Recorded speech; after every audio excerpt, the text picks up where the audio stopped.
and welcome to The Perfect Show. I'm your host, Scott Maupin. I'm what you might call a perfection prospector. Sifting through life looking for little things or experiences that could be considered perfect. Join me each episode as I examine one topic that I'm presenting as a little nugget of perfection.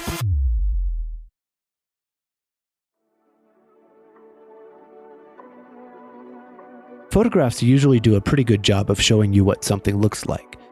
The colors, shapes, sort of giving you a sense of that thing. Photography is built around this idea. TV and movies are built around this idea. Online shopping is built around this idea. Photographers and cinematographers know how to take the time to make something look so great it looks even better than the real thing. But then there are those things that are so amazing in person, so spectacular that no photo ever does them justice. The best they can manage is a pale imitation. One of those things, for me, is the Taj Mahal.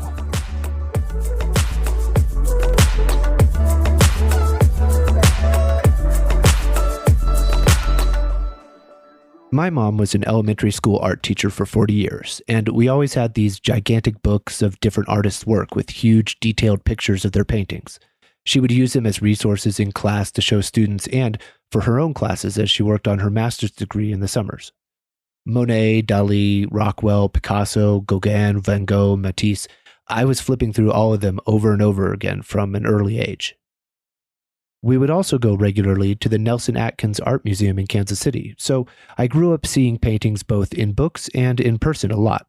It got me interested in art, eventually allowing me to enter college on an art scholarship, and pretty much affected everything in my life. During college, I would have one art history course each semester, which would put me in a big auditorium twice a week looking at giant projections of paintings on a screen. One summer, while traveling through Chicago, I made a visit to the Chicago Institute of Art Museum, where I got to see a traveling exhibit of Van Gogh paintings, including one that I had seen on screen in art history class and also in my mom's books. It was small in real life, smaller than the giant screen projection, of course, but also smaller than the reproduction of it I had seen in the book. The real painting was smaller than a piece of printer paper, which really surprised me, and modest. It wasn't showy at all. It was just a small painting of the sun setting over a wheat field. I didn't really pay much attention to it on the screen or in the book, just flipped right past it, but there, in person, it stopped me in my tracks. I remember having the absurd initial reaction of thinking, they shouldn't allow photos of this to be in books or online because you just lose so much.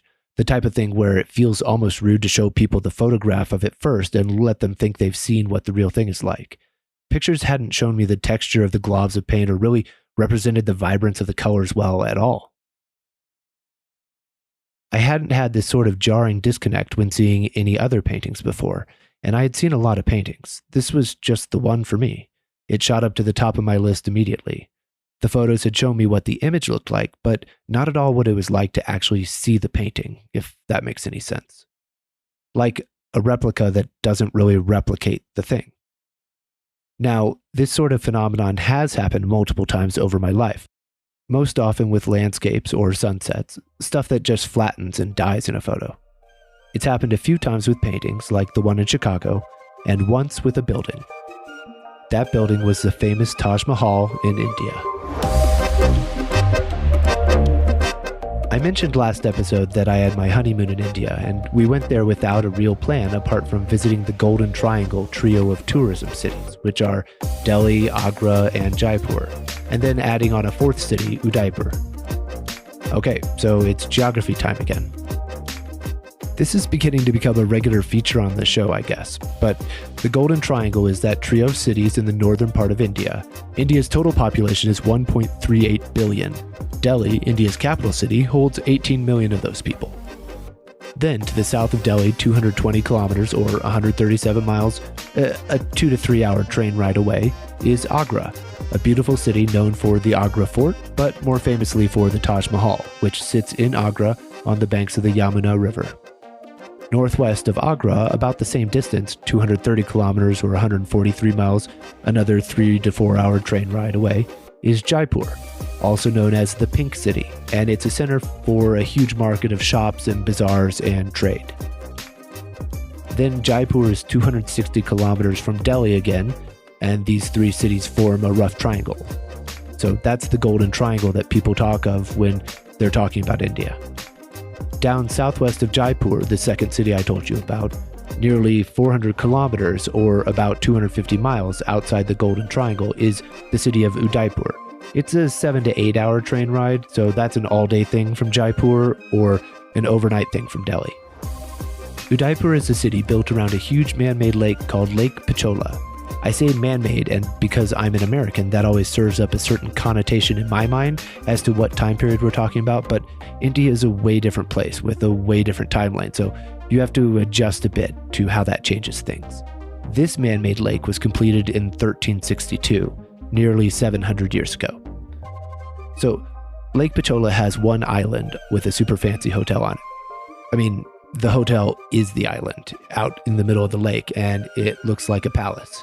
This was featured prominently in the James Bond movie Octopussy, and restaurants around the lake continually remind you of that point by trying to beckon you into their nightly viewings of the film over a lake backdrop, but more on that later. I talked my new wife, Misha, into my bright idea of landing in India with zero plans or reservations of any kind because I had read to be wary of online reservations and getting a bait and switch when you register for hotels that way. So I thought it would be better to just be dropped off somewhere central, make our way to lodging, and then inspect it when we got there. Of course, this was, as my ideas can sometimes be, terribly underthought through. I am far too quick to just think, it'll probably work out somehow, and not plan too much for the trip. We hopped off the plane late, I think 9 or 10 at night, hailed a cab, and asked for a ride to the New Delhi train station. People sometimes use Delhi and New Delhi interchangeably, but there is a difference. New Delhi is one of the districts within the larger city of Delhi. While the larger city of Delhi has been in place since the 6th century BC, New Delhi was really overhauled, restructured, and remade in 1911 by the British when they occupied India.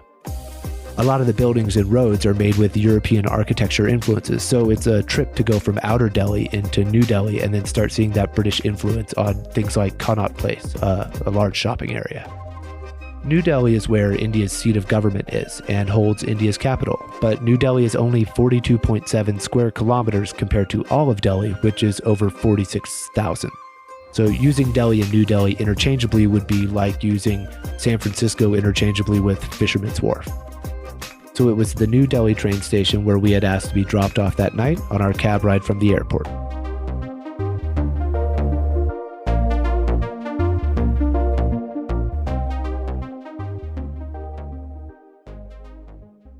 I thought that seemed like a good place to orient ourselves, check maps, and make a plan, so we hopped out and started plotting our moves right there in front of the station, which had the effect of inviting other people to try and insert themselves into that process.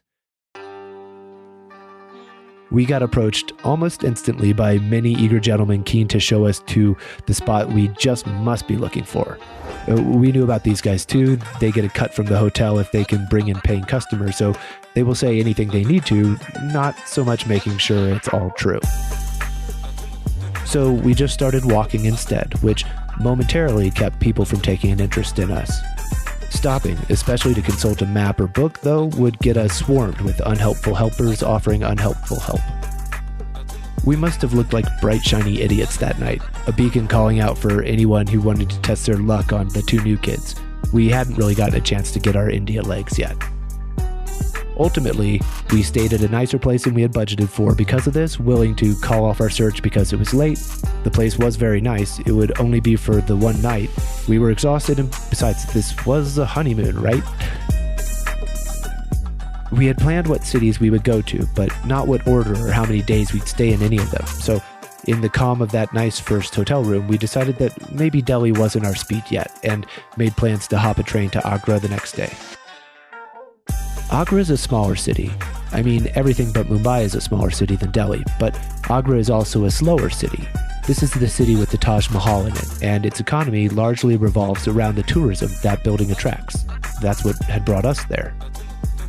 We had read that the best times to view the Taj were sunrise and sunset, with sunrise being the better of the two. The way tickets to the Taj work is you have to get in line to purchase tickets for the day, separate lines for men and women, get your ticket, and then wait in another line for the security check. There are a lot of rules for what you can and can't bring into the Taj, and they have armed guards who seem pretty serious about you following them. No food or drink, but you could bring a small transparent water bottle, meaning like a small disposable plastic one.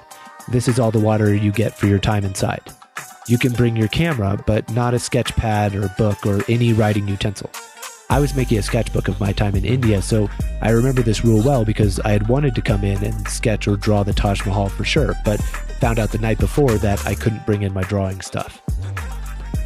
I didn't dig too hard, but it does make sense to me on multiple levels. Firstly, of course, keeping out food and drink helps keep food and drink spills from happening on a priceless monument.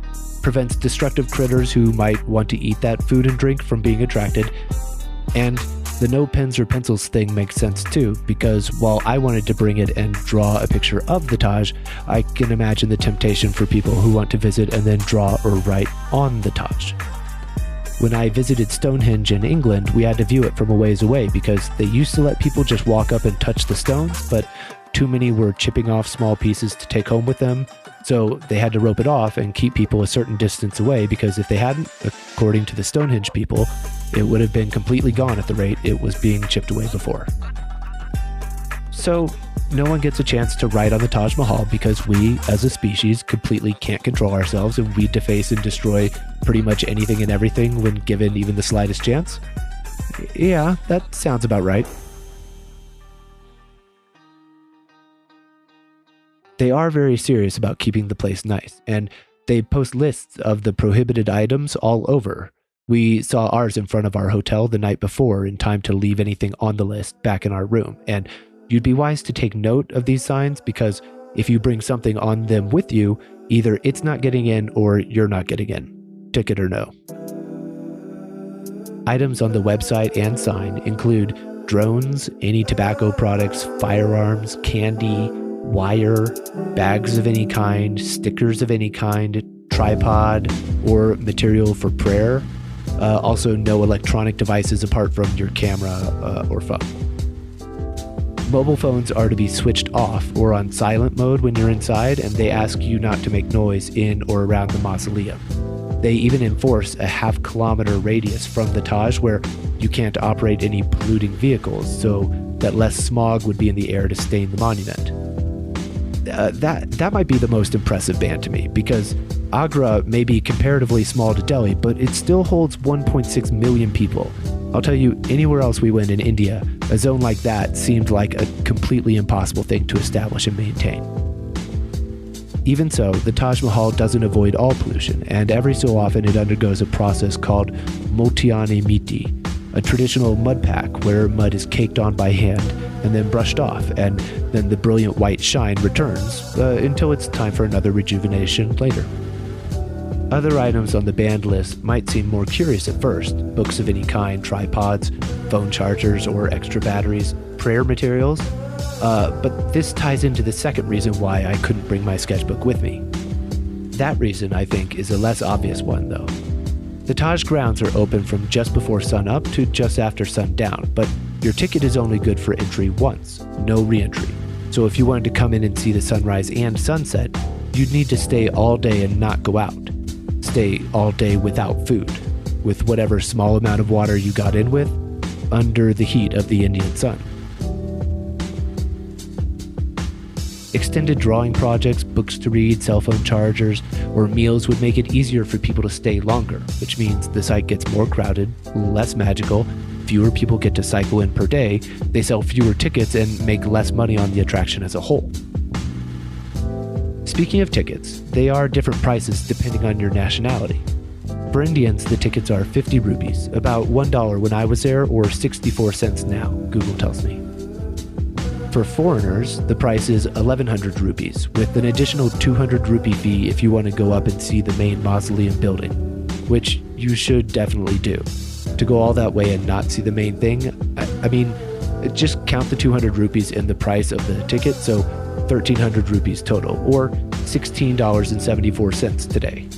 Oh, and currently you have to buy all tickets online since they don't have the in-person ticket window I talked about open because of COVID.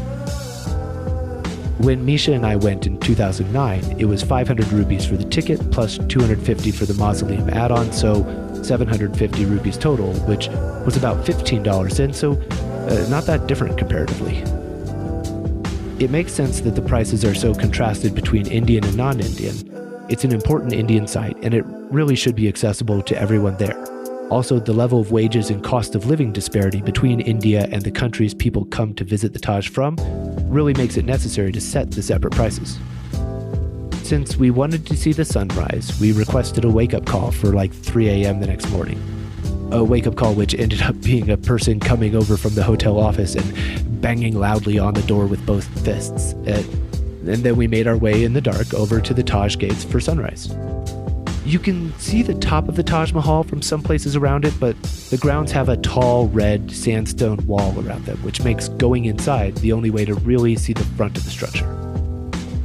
After getting through security, there's a large lawn with a long, beautiful pool and some walkways between you and the main buildings. Those main buildings are up on a raised platform above ground level.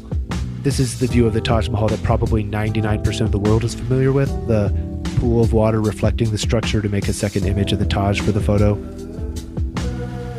We were among the first people being let in that day, so we made our way pretty directly to the main buildings. I remember it being quiet.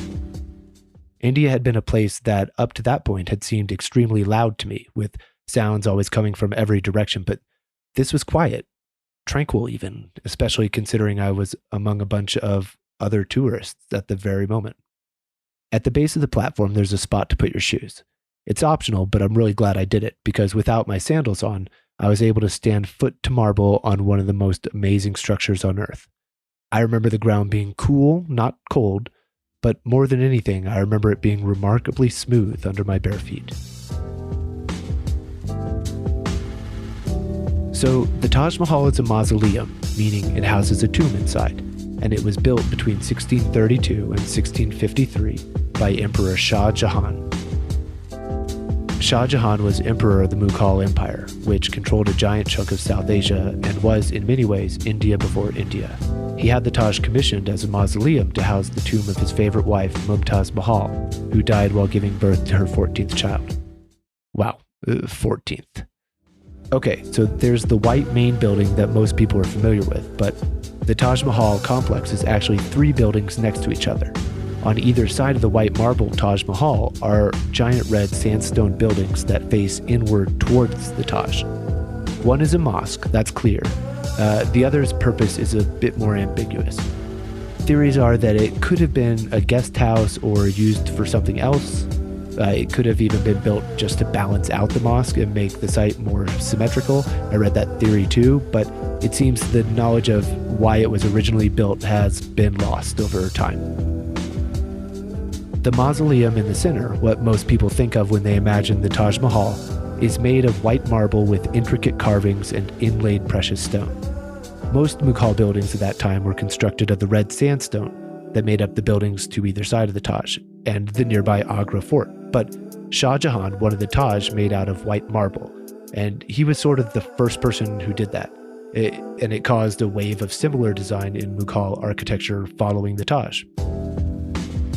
The building is 73 meters or 240 feet tall at the tip, which includes the famous large onion-shaped bulb on top that accounts for 35 meters or 115 feet of that height. The precious stones are inlaid in pietra dura designs, which look like vines and flowers on some of the marble surfaces in beautiful circular and overlapping patterns. The building is also surrounded by 4 tall white minarets, or columns, on the 4 corners of the platform. These minarets are 40 meters or 130 feet tall, and an interesting bit of trivia is that they aren't perfectly vertical. All 4 of them lean slightly away from the Taj Mahal's main structure, so that in the event that they were to collapse or be toppled over, something that happened from time to time, Wikipedia says, then they would fall away from that main building and be less likely to damage it. So the main reason why we were there at sunrise, and why the guidebooks suggested it, was that during sunrise, the Taj Mahal was supposed to change colors as you watch. Well, I mean, it doesn't actually change colors, but it appears to be different colors at different points in the sunrise. That was the claim anyhow, so we were there in part to test it out. By the time we reached the building, it was a bit lighter in the sky, close to sunrise, and over the next several minutes we watched the sun come up and its effects on the Taj Mahal.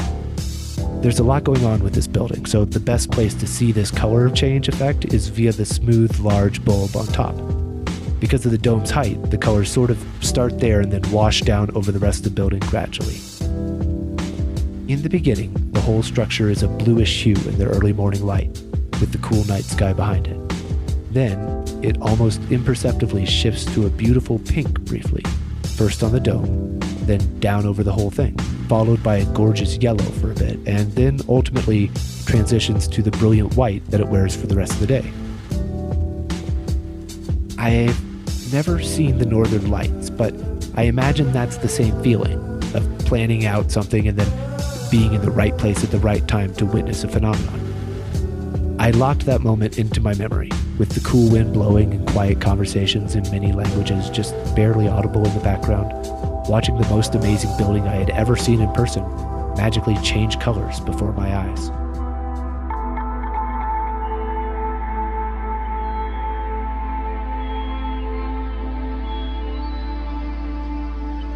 Actually, it was really the most stunning, created thing I had ever seen up to that point, or even after. Top number one thing made by humans that I've seen in this world. I think it was while watching the color change that the same thought popped into my head again. There shouldn't be pictures of this thing. They just flatten what is magnificent about it on so many levels. But of course there should be pictures. That would be nuts, right? Sorry, no photos of this thing. It's too beautiful for photography, but that's again where my brain went standing before it. Sort of resentful even that I thought I knew what this thing looked like from photos and that no one had told me how different it really was in person. In the light of the full morning sun and having successfully seen the thing we were there to see, I went in and explored the rest of the building more leisurely. It's huge, but also smaller than I had expected inside. Or rather, I don't know what I thought would be inside the main building, but I guess I had imagined it to resemble a house in some way, being divided up into rooms.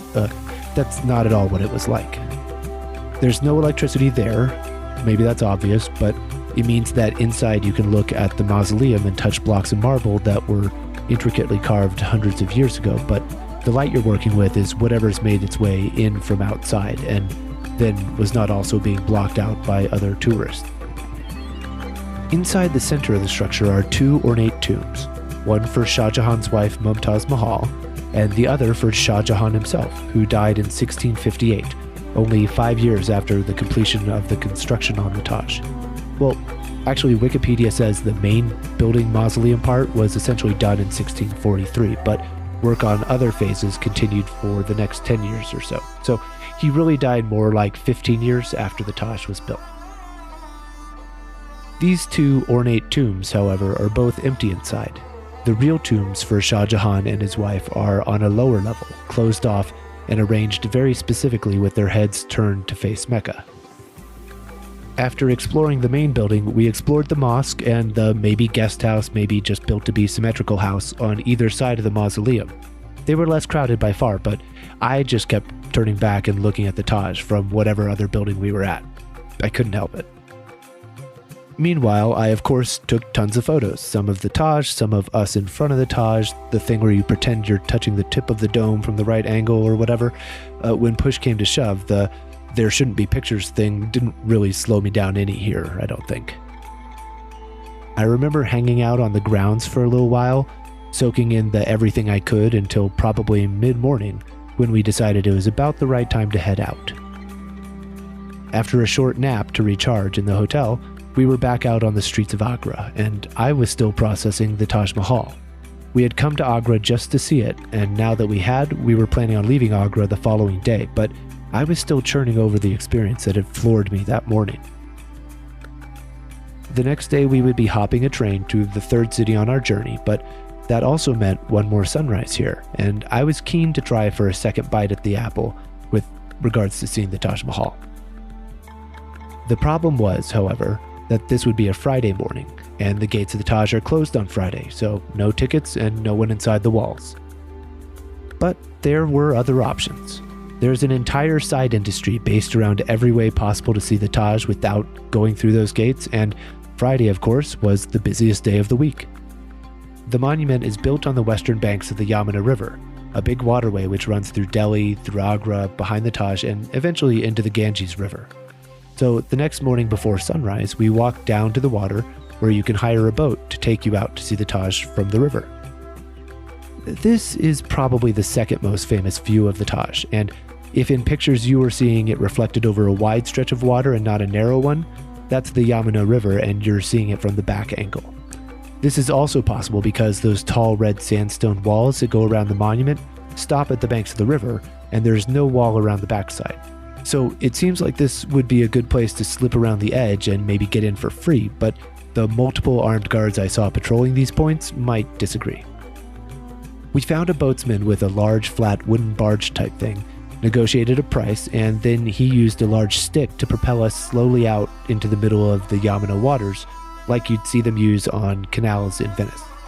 The river was pretty calm, making it nice to lay back on the barge and check out the view we had just paid to see again.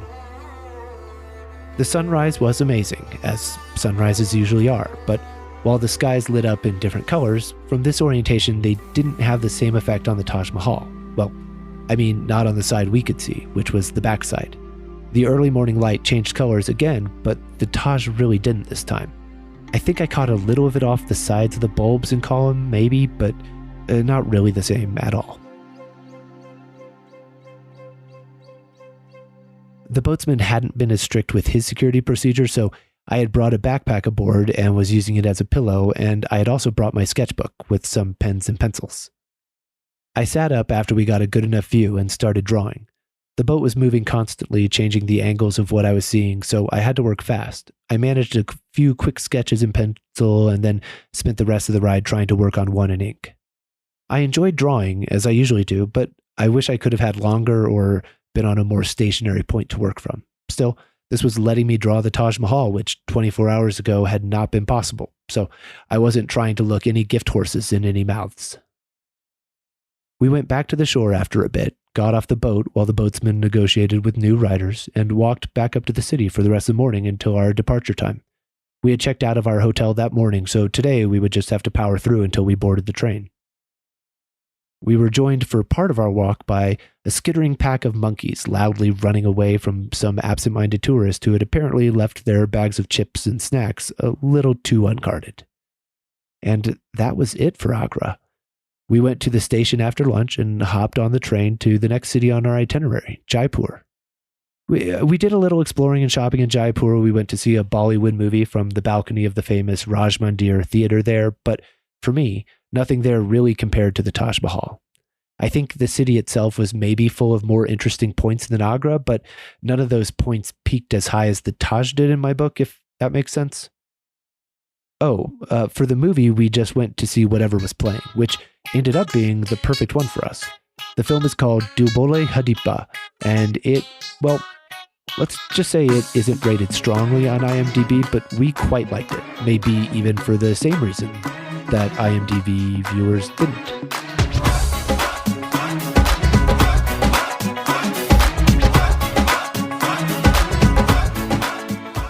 It was a simple story that was easy to understand, even without subtitles, about a young woman who was amazing at cricket and wanted to play cricket for a team, but they wouldn't let her play because she's a woman, so she dresses up as a man to get on the team and meanwhile starts crushing on the team captain, but oh no, he thinks she's a man and doesn't look at her the same way.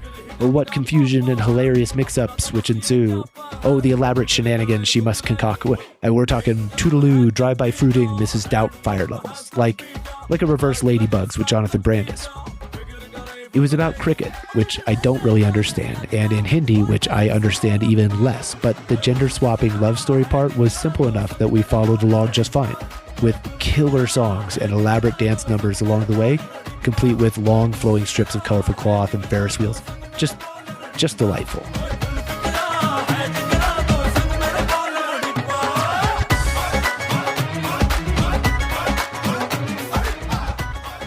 Buying tickets for the movie had been a little bit tricky though. Many places in India, and this was true for the tickets to get into the Taj Mahal as well, there are two lines to buy tickets, one for men, or gents as they would label it, and one for women, or ladies as its label would read. Ladies and gents, those were the two terms I saw everywhere. The gents line was way shorter, so I just hopped into it first, and it turns out that when I got to the front, I only had access to tickets from the lower sections as a man, which meant I could buy tickets for certain areas of the theater, but not the higher balconies. I left my line and tagged Misha in, so she got into the ladies' line and was able to buy tickets in any section, including the balconies. The reason for this was so that single women going to the theater could sit in separate sections and not be, well, let me be blunt here, not be harassed and creeped on by single men.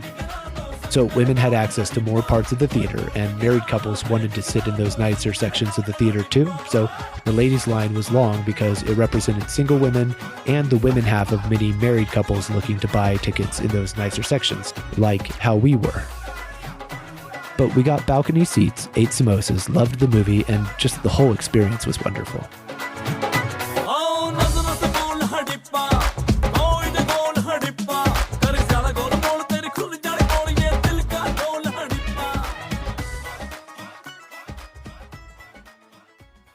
Our next destination was Udaipur. Remember the city built around that lake from Octopussy? And we had more adventures here. We did eventually cave to one of the constant barkers wanting us to come watch that James Bond movie over dinner. And whatever we were expecting wasn't what it was. We walked up some narrow steps to the roof of a building near the lake and sat at one of the tables. There were no other customers there. We were the first, but it wasn't that late anyway, so we were probably just early for dinner time. However, when we got midway through the meal and there was still no one else around, we asked about the James Bond movie. You know, the thing we had come here primarily for, that the guy on the street had literally said, come upstairs and watch it while you eat, that one. Up on the roof was a big rectangular cement block wall that had been painted white. Now, I've been to a lot of theaters and I know a screen setup when I see one, so I started looking around for a projector. And sure enough, the guy we had asked about the movie had disappeared and now reappeared with a long extension cord and a rolling cart. What the man was wheeling out with the extension cord wasn't a projector though. It was a small television set on a cart. We're talking the old kind with a big, thick cathode ray tube. Below the TV sat an equally ancient-looking VCR. Do people know what a VCR is? It's a machine you hook up to a TV and you can play video from VHS tapes. Which were the way to watch movies before streaming and DVDs. He wheeled the small 15-inch screen out and created just a hilarious image for me of watching the movie on that small dark box instead of the massive white wall behind it. So we finished our meal to Octopussy under the night sky. The food was good, even if the atmosphere was bizarrely crazy, but actually pretty much all the food in India was good. We got to have Indian food for every meal and it was amazing. I don't remember any of them being bad, but also I don't remember the food from really any of these meals specifically. It was just great Indian food throughout the whole trip that we had at like a zillion different places. We did deviate a couple of times, both during the Indian holiday of Diwali, which happened while we were there, and most, if not all, of the traditional restaurants around us closed shop as people traveled back home to observe and celebrate. First, we went to see what McDonald's in India was like, and that was a trip.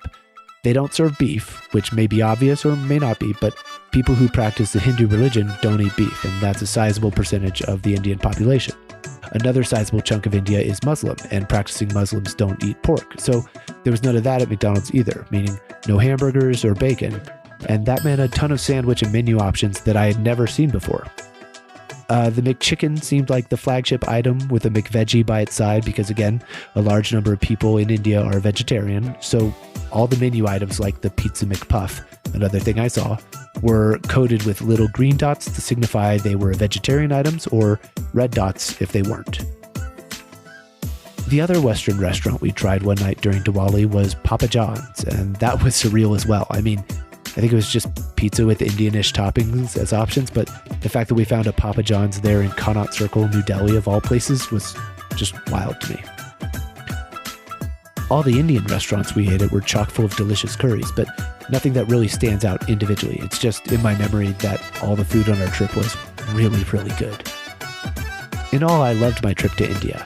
I really want to go back and explore different parts, but I also don't think I would ever turn down a chance to see the Taj again.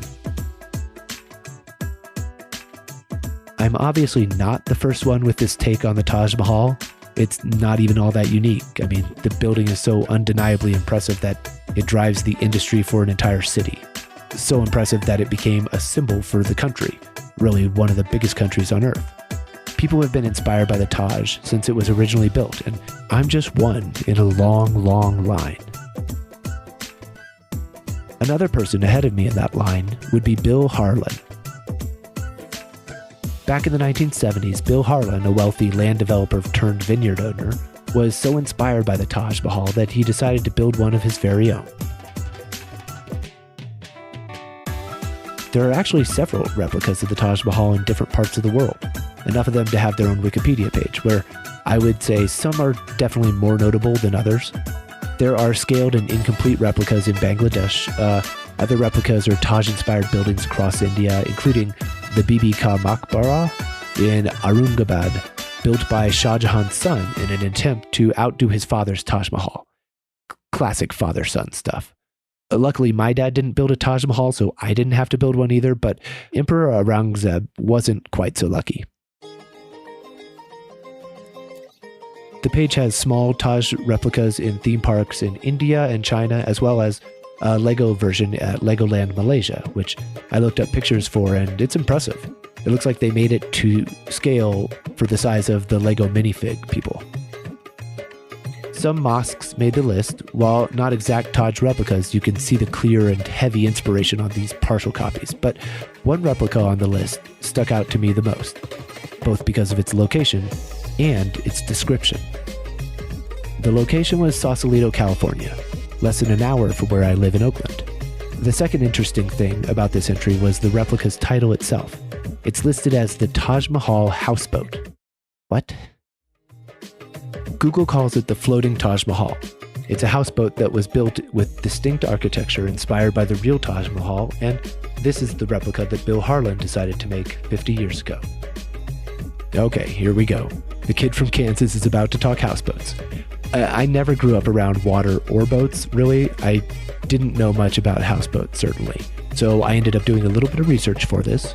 Now, boatheads, don't worry, I'm one of you now. I got your back. So first of all, to be qualified as a houseboat, it would need to have a motor and a means of navigation. The Taj in Sausalito doesn't have that, so technically it's a floating home, not a houseboat. But the terms have come to be used interchangeably a lot of the time, including during my research, and I may use them that way too, but to all you boatheads, just know that I know. So Sausalito, California, has a sizable houseboat community.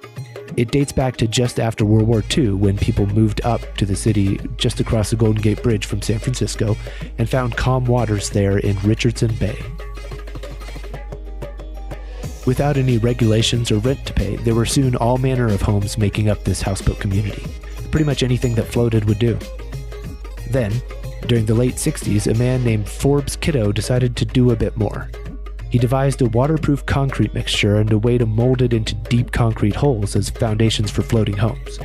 Now, it might seem odd to start a floating house with a thick, heavy concrete base, but it's durable. You can pour them to have enough depth to displace enough water to float them, and the heavy weight at the bottom allows you to build more significant and elaborate structures on top without worrying about the whole thing wanting to tip or flip over. Forbes made several of these holes to varying specifications, but two are far and away the most famous. One is a floating home called Forbes Island, which bounced around a bunch but spent many years anchored off a pier in San Francisco as a private restaurant run by Kiddo himself. And the other one is the floating Taj Mahal. Forbes originally built the 360-ton hull for Prentice Cobb Hale, who had an idea to make like a kitschy space to entertain people that would be Taj Mahal themed, but sort of really over the top, like if it was an attraction in Disneyland. They drew up plans and constructed the hull in 1968 and started building a wooden structure to go inside it in 1969. But eventually, Hale had to abandon the project. That's where Bill Harlan stepped in. As I said before, Harlan made his money in real estate before turning to follow his passions and become a vineyard owner. He followed his passions with the floating Taj plans too, overhauling the ideas that Hale had drafted and wanting to make the structure less about a stereotypical aesthetic and more authentic instead. So, in the 70s, Harlan went to India on a research trip for 5 to 6 months, where he studied Mughal and Moorish architecture, as well as studying the large houseboat communities that exist on the Dal Lake in Kashmir, India, and in Aberdeen, Hong Kong. Armed with new knowledge and experiences, when Harlan returned, he set out to build the shell of the floating Taj and incorporate everything he had learned on his travels. The structure he built is pretty spectacular and different from any other houseboat in existence. Some changes from the design of the real Taj Mahal, like scrapping a large central dome for 2 smaller domes closer to the sides, which are made of fiberglass, not marble, of course, were just practical decisions based on physics and buoyancy. When finished, the floating Taj was 3 levels with 12 rooms, making up 4,500 square feet. There's an elevator, a staircase, a wine cellar, a spa and jacuzzi downstairs in the master bathroom, and much more. He designed the spaces and shapes to mimic the architecture he had studied, and the brilliant white floating Taj became a fixture in Richardson Bay. He outfitted the windows and door portals with filigreed openings, meaning those little scallop shapes along the top of the pointed doorways. There are pillars inside, a back patio that opens out into the bay, and the wooden exterior has that recognizable Pietradura design on certain panels, though this one is carved in the wood and painted, instead of being precious gems inlaid in marble. In the 80s, when they reworked the zoning regulations to better define what did and did not constitute a houseboat, many of the odd structures people had been living on were cleared out. A marina with spaces for houseboats was established, and the berths quickly got filled up, meaning everyone else would have to find another spot to live. The Taj got one of the berths at the marina, and it has been there ever since. After completing its construction, Harlan lived there with his wife and son, who grew up inside the home for 25 years. They sold it in 2007 to John and Rhonda Luongo, who updated and fixed up a lot of the structure, but also, curiously to me, painted the white houseboat a blue-green tinted top because of its lack of high contrast with the shades of the water. As a person who has tried to not stick out before in a place where I clearly stick out no matter what, this seems like an odd choice to me. I mean, looking at pictures of the floating Taj, it's clear that it's going to totally stick out no matter what color you paint it. The floating Taj has been sold a few more times since, operating for a bit as a bed and breakfast, and the last several years as a private residence. You can get glimpses of the spaces and the views inside from an Instagram account run by the current owners, which has the handle of @TajMahalSausalitoOfficial, which will be in the show notes, and you can see pretty cool views of the floating Taj from these pictures. But my whole thing this episode was that pictures don't always tell the full story, and this Taj replica is close enough I could go there myself and see how good a job these pictures do at giving a sense of this Taj Mahal replica, and how good the replica does at giving a sense of the real Taj Mahal in India. So, one morning I packed up my recorder before dawn and headed out on a little quest.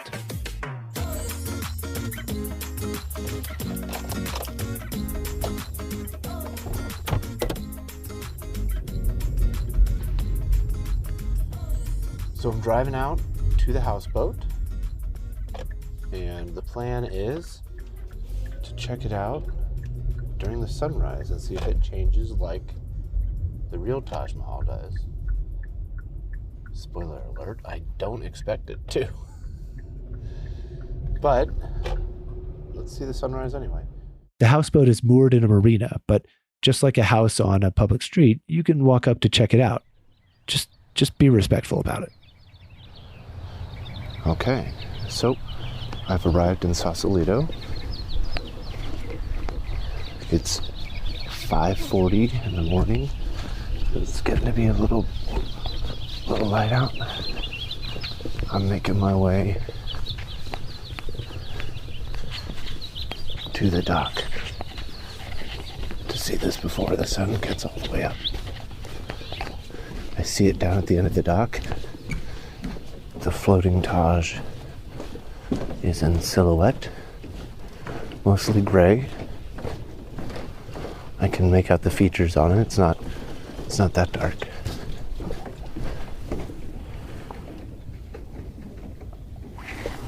So the angle I'm at, it's like the marina is it looks like a parking lot for boats, and so there are 2 spots here that are empty, and I'm standing on the kind of wooden walk out between them, which I can definitely feel the water waves and the movement up and down on, but I also feel like I'm the least in anyone's way because I'm between two empty spots. The sky is getting brighter. The floating Taj still seems the same color to me. Oh my goodness. Hello? I didn't realize right next to me on the other pier are a couple of seals. Hi guys. He's just up here on top, kind of like 10 feet away from me. Hi. There's one guy, and then there's another one back there, I think. Yep, on the edge. Hi. Whoa. I have never seen a seal this close. He looks like a little dog. That's so crazy to me. So then, I was sitting and watching the sunrise with my new friend. Google said sunrise would be at 5:55, and we're at 5:49 now. The skies are definitely lighter, but I don't see any direct sun yet. Hi guy, are you here waiting for the sun too? Oh, he's falling asleep. Are you napping? He's falling asleep like my cat does in the window. I also love that this seal is here because it gives me sort of a plausible reason why I would just be sitting here in the same spot. And it's not, I'm watching your house as it gets lighter.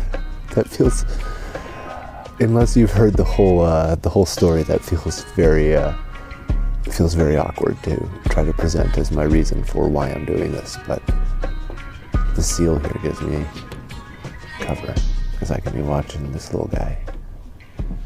And watch him I did. I cut the tape way down to make you not have to listen to the sunrise in real time, but also to remove about 1 million cutesy noises I made to the seal. It's 5:59, so we have officially passed sunrise time. The sky is, I don't see a sun in the air, but the sky is reasonably light. I see clouds and stuff, a little bit of orange coming up over, the pink's kind of gone.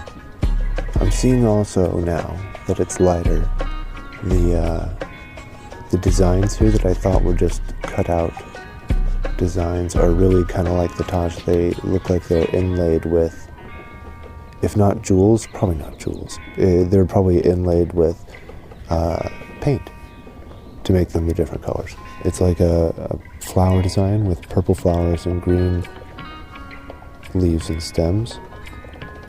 I bet those are just painted in there. Why you wouldn't? Yeah, of course. This was before I had learned the term Pietradura, but that's exactly what I'm trying to describe there. The color has not changed on this. I think it's, first of all, it's not made of the same material at all. And secondly, it's not really the same shade. It's a darker off-white. And since it's painted and not the structure itself, it's going to absorb light in a different way than marble would. It's beautiful in the sunrise, though. I guess sunrises are beautiful.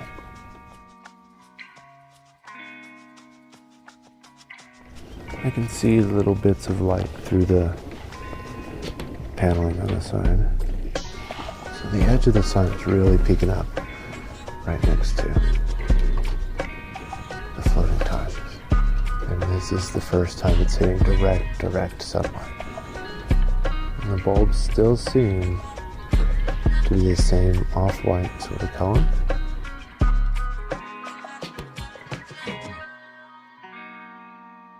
The sun is now fully above the edge. I see the full circular shape at 6:14. During this whole process, the floating Taj has stayed the same color. How's my chunky boy over here doing?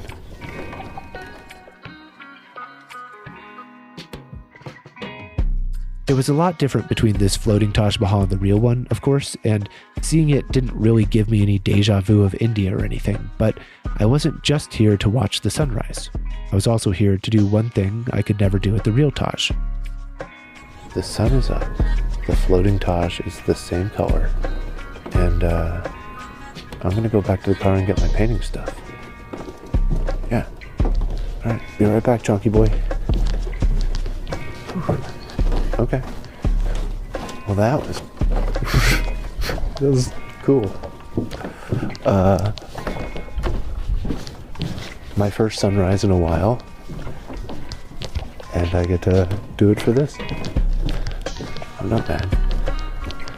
Got up at 4:30 on a Sunday when I didn't have to, but I'm not mad. So I loaded up my painting kit in the car, and I had to switch to recording with my phone because I discovered my SD card was about to be full. So if you detect a difference in the audio from before, that's why. And I painted for about 2 hours, which I've condensed down here to about 10 minutes. I'm walking back down. The Taj appears to be the same color. I'm really curious if my chunky boy is still there. I hope he is. Hey, my chunky boy is still there. Hi, chunky. Now I'm gonna sit on my jacket right across from this chunky boy. This is a much better angle to paint from. Hi. Spend all day with this seal. All right. So, we're gonna do some drawing and painting. Let's get out our drawing and painting stuff. Painting and drawing is a pretty quiet deal. I'll try and talk some, but this might be like video games where I'm better at doing than I am at doing and talking. Oh! Whoa. He just went right in. Where'd he go? My chunky boy is gone. He just up and went right in. I didn't even have a chance to take a picture. My phone is sitting in my lap and I couldn't get that guy, but he is gone. Wow. I hope I got the sound of that. All right, so I have a sketchbook here. I'm gonna do a few thumbnails, get my bearings on the drawing before I start on the real thing.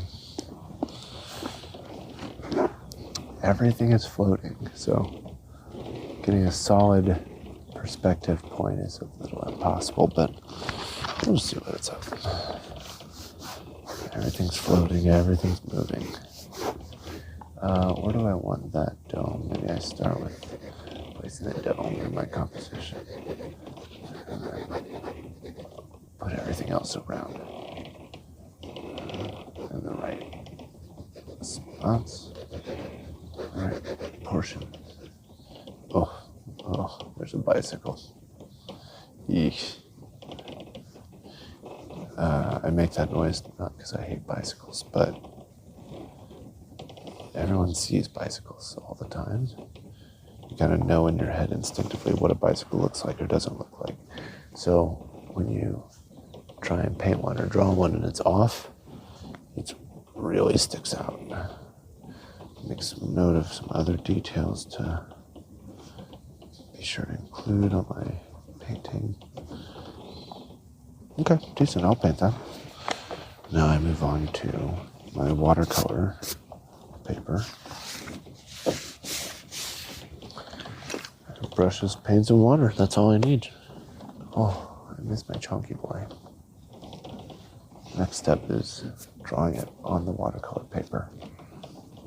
This is one of the more crucial parts of the painting, to make sure that all my proportions and shapes are the right sizes. I'm sure this is riveting podcasting. Listening to someone draw a watercolor, but I do enjoy doing this.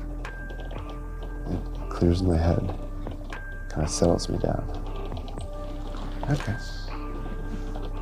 I think maybe I start the painting. Here I am painting. Now, talking about watercolor painting while you're watercolor painting could be the most boring thing I've attempted. But to me, painting is a process where you're finding it the entire time. It's a non-stop discovery process. There's no point in a painting where I just go, okay, well, this is autopilot for the rest. Because as soon as I do that, or as soon as I've done that in the past, that's when it gets out of control. So what I want to do first is I want to lay in some sky here. I see some sort of orangish coming up from below. Now, I don't want to just put yellow in with the blue sky because that's going to give me a green that I'm not looking for. What I am looking for is kind of this hazy orange. And I'm letting the blue dry in the meantime. For the floating Taj itself, I think I am seeing it as kind of a pale green. So let's put a little pale green in with that brown. So if I give this whole thing kind of a wash, that'll keep the green from getting too strong and it'll give it sort of a tone overall. Okay, let's move it through. I like that. It's giving me the green I'm looking for. Something about watercolor painting is it attacks my perfectionism.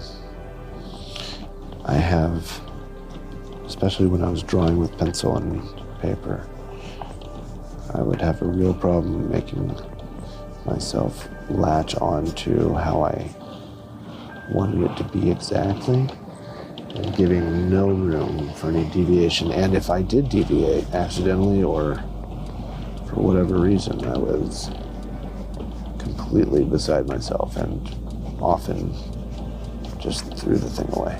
So it's a conscious exercise for me as an adult to learn to let go and learn to live with mistakes. I like this green. I think I might need more of it later. I didn't always enjoy watercolor. I think there was a time when I associated it with elementary school, because that's, you get those little pan of watercolors when you're a kid with 6 or 7 or 8 or whatever. And that's what you consider watercolor, those very pale, difficult to work with, but easy to clean paints. I think a lot of people, that's where they stay with the idea of watercolor. And they don't realize that, oh yeah, it was garbage because it wasn't, not because it was watercolor. It was stuff built for little kids to handle. So it's going to be comparatively low quality and easy to clean. That makes a lot of sense. This is a complicated structure. Even though I'm sort of yeah, it's not the real Taj. This is a complicated structure to paint. One of the other things about watercolors is that they dry lighter than they go on. So sometimes when you think you've done something terrible, you look back a few minutes later and you're like, oh, it's not so bad. It's actually, it's fine. It's workable. It's very peaceful. For me anyway, it's meditative, quiet. I think it's getting to a point where the details I'm seeing now, that I feel like I was like, oh, I missed that. It's because the light is getting more intense, so I'm able to see more details. It's not that I missed it earlier, it's that they weren't visible when I was working that part of the painting before. So I think we're getting to the part where the light is changing the building so much that I should probably finish up and call it. Let it dry enough to put some darks up front, and then it is. Let's see, it's done. I managed to not drop anything in the water yet, which is good.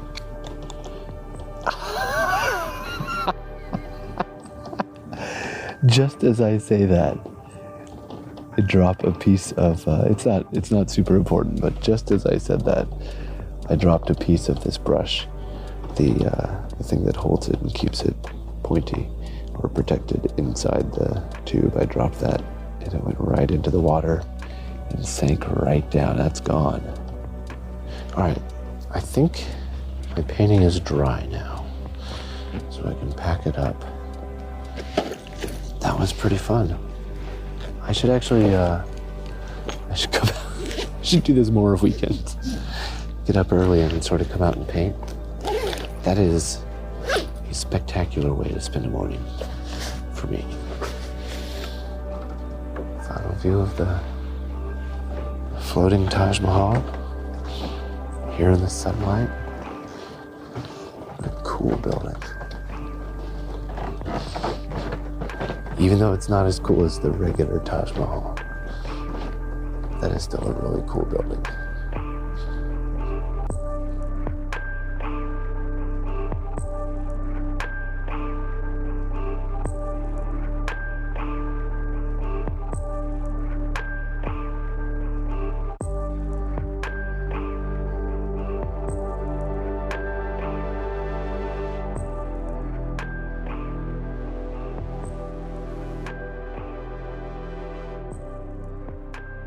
It takes lots of trial and error after error after error to paint a good likeness of something. Part of the challenge is getting the colors, perspective, and proportions right, of course, but it's also to capture the essence of the thing and to have that come through the painting in some way as well. Photographs depict perspective and proportions pretty perfectly, but at least with the Van Gogh painting and with the Taj Mahal, they don't really do the part about capturing the essence well.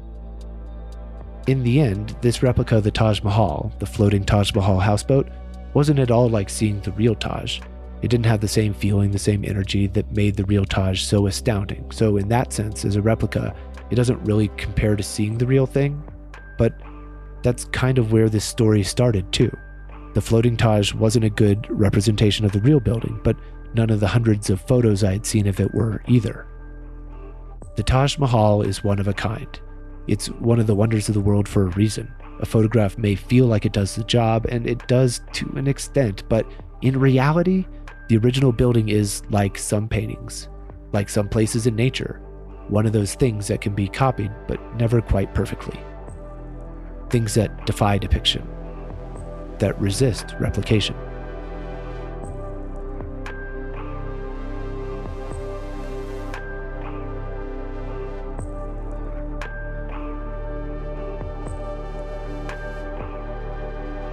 But strangely, the floating Taj did remind me of my time with the real one, as did all the honeymoon pictures from the Taj Mahal that I went back through for this piece. And I think the difference is having already had the experience in person before.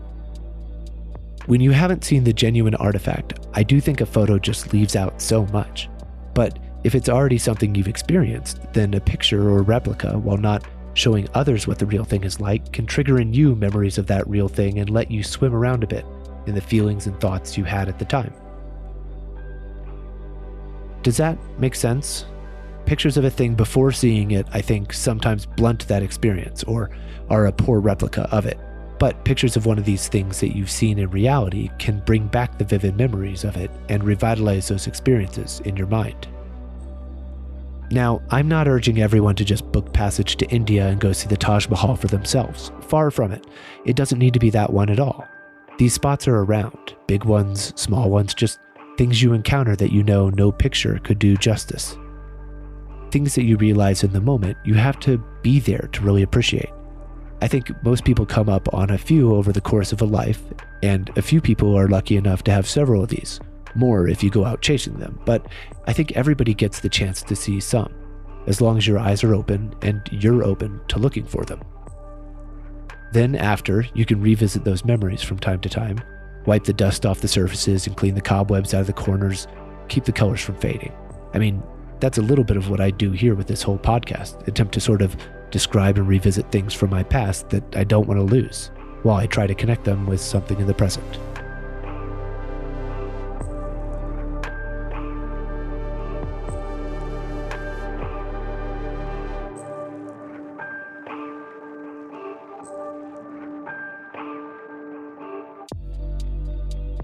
The gift I hadn't expected this episode to give me was the quiet morning of painting and watching the sunrise by myself. Well, along with my new chonky boy seal friend, of course. I think that may have been the first sunrise I've seen since that morning in India. It seems crazy, but I had really forgotten how magnificent of a sight it can be.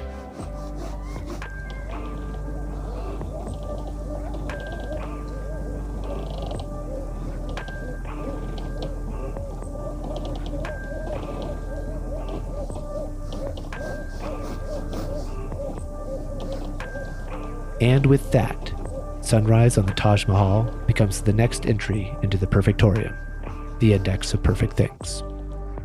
You can visit it at the new online home for The Perfect Show, perfectshowpodcast.com. A direct link to the Perfectorium is at perfectshowpodcast.com/perfectorium, which is spelled PERFECTORIUM.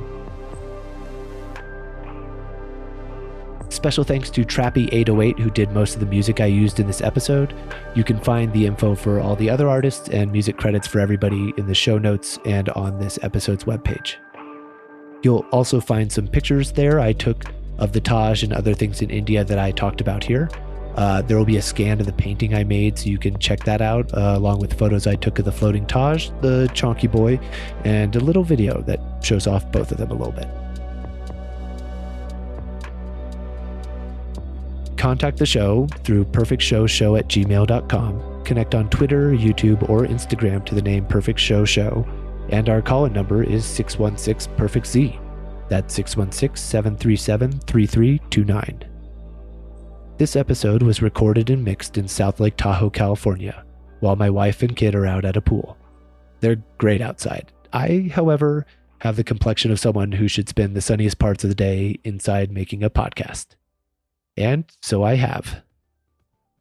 Subscribe if you'd like to get every episode, and if you're enjoying these and want to drop The Perfect Show a perfect rating or review, please do.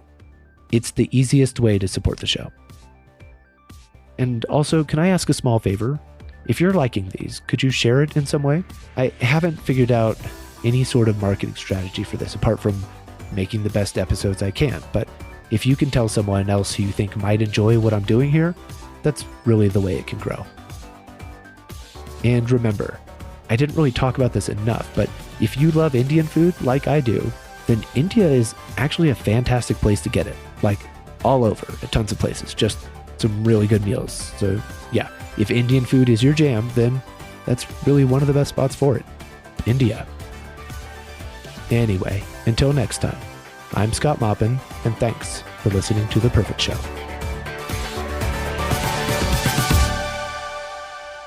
I can eat 50 eggs.